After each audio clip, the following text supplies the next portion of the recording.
Good evening. So I wanted to make a video tonight to talk about how you can use Node.js to control your Christmas lighting. So right there behind me, you probably can't see it all that well, but I have one of these Hue bulbs. So if you're not familiar with these are essentially bulbs that you can use that can be turned on and turned off using a Hue's bridge. A Hue's bridge is basically it's a little box. I don't know if I can show mine or not, but this is what it looks like right here. And you connect this up using an Ethernet cable to your router, which works out okay here in my office. And there's a little button on the top, and basically you're going to use that in order to get the user key in order to be able to talk to it. So Hue's in their documentation, they actually did a pretty good job here of explaining everything you need to get set up. So to talk to this thing, essentially all you need are two things. One is the IP address of the actual box. There's a couple of different ways of finding that. Probably the easiest way is to actually use their phone app. So the same phone app that you'd use to set up the bridge, you can actually drill down on the bridge, and it'll show you what the IP address is. There's other networking tools that you can also use to discover what the IP address is, but I use the phone app to actually figure out what that is. The second thing is going to be actually a user key, something to connect you to the actual server that runs in the box, so it knows who it's speaking to. And they have pretty good instructions on how to do that. Let's take a look here. So if you go to the, oops, that's not it. If you go to the developers.meethue.com development-started-2 page, this has instructions on basically everything you needed to get set up. And so they have this debugging API that you can use here, which essentially just gives you a way of being able to make REST calls directly to the device. Just over the local web server they have installed in the box. So if I come over here, go to this tool here, and I go in here and I type in API, and I go to Git, it's not going to like that because I don't have a user key that it's expecting. So in order to get that, you need to do a couple of things. One of the things you need to do is you need to paste in a body here where you specify a device type, and then you're going to do a post. And when I go to do that, you can see that it's coming back with an error. It's supposed to do that.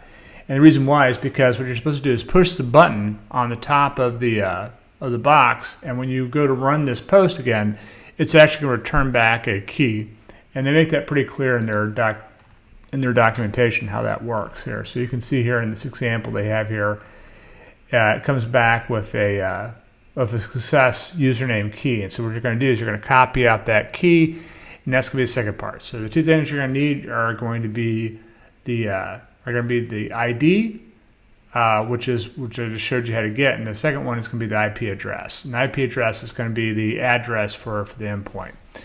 So if we come here and we take a look here, they have some examples here of how you can call this API to get back a list of lights and to get the state of a light and to turn the lights on and off. So if I come over here to Visual Studio Code, we can see here I have a couple different scripts here I've written. I'm going to put this up on a GitHub repository so everybody can view this.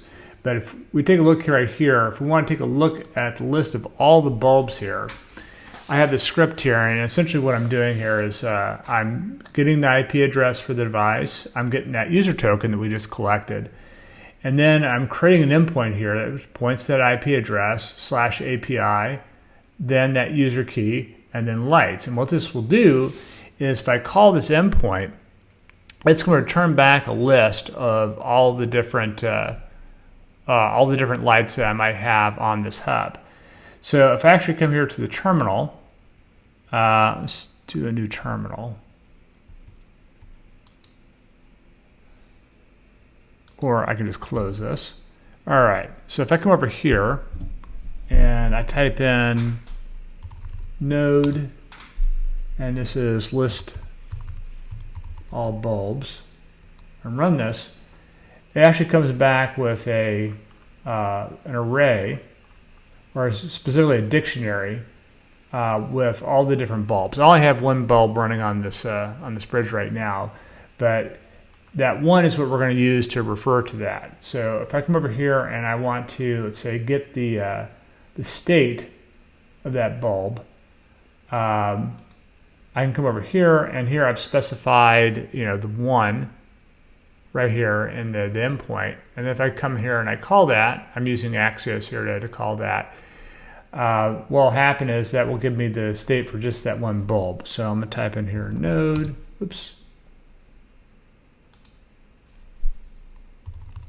node and this bulb state.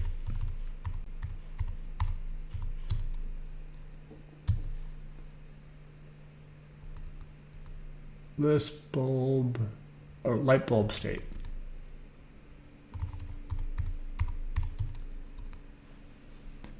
And this gives me the state of just that one bulb.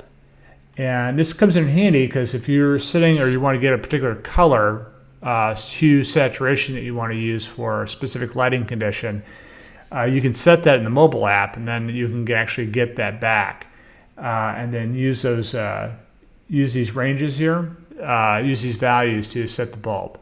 So I have another script that I've written here for basically just turning the light on and turning it white. And so I have the state here, and what I'm doing here is the endpoint, I'm specifying state at the end of the endpoint, and then I'm doing a put. So essentially it's writing to this particular bulb this state setting right here. And so I want to make sure that it's turned on. I have brightness set to 254, the hue set to 41276, and the saturation at 81. So I already have an npm script that I've written for turning this on, so I'm going to go ahead and run that to speed up. And if we look right over here, be a bad weatherman. Boom, the light just came on. And if I were to set this value to false for the on setting and go and run that, it's going to turn the bulb off, right? So right now we can turn the bulb on and we can turn the bulb off just by passing these different state values in here. So one of the things that's nice about this bulb is that it actually has different color values. And so essentially any color in the full spectrum, you can set that by changing these different hue and saturation levels. So what I'm going to do is I want to turn this green. That's a festive Christmas color here. Now I've just turned the bulb green. So what ultimately I want to be able to do is I want to be able to turn this bulb green and then red, and then back to green and then red again. And so what I've done is I've created a script for changing that back and forth. And that's just my main script right here. And so same thing, I have an endpoint pointing to the state. And then what I've done here is I'm leaving the saturation and brightness the same, but then I'm toggling between these two different values here. This 25600, that's going to be I believe a greenish color, reddish color. Yeah, that's going to be the green color. And then the 0 here, that's going to be the red color. And so what's going to happen here, based off of whether or not this is a true or false value, it's just going to cycle back and forth between those two different hues. So if I come over here and I run this, we should see red, green, red. All right, so that's exactly what I wanted to do. So the next part, now that we have a program that can turn this bulb back off between green and red, the next thing I want to do is I want to run this as a service on my machine. In this case here, I'm actually using a Mac, but you could do this on Windows or Linux, it doesn't matter. So what I'm going to do is I'm going to open up my terminal here. Before I do that, I'm going to go ahead and turn this off. But we have the script here. It's called index. So if I come over here